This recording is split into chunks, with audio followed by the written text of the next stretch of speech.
Many people don't realize that you're putting out all of your information, all of your data, everything about yourself, because you're sharing it with friends and family, but you're also putting all that information out there for anybody else to get as well.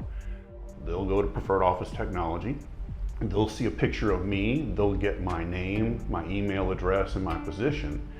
They can go on to LinkedIn, Facebook, Instagram, anywhere else where I'm at, and they'll start seeing pictures of me, pictures of my family, my dog, my kids.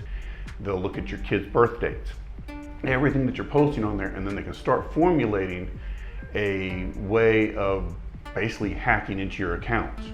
One of the biggest things companies can do, and it's extremely simple, is on your website when you're posting your executive team or personnel within the company, is to do it as a graphic instead of text.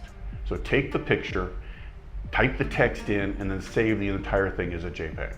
Post that online, and then the robots can't scrape the text off of it, even though people can still read it and still see it.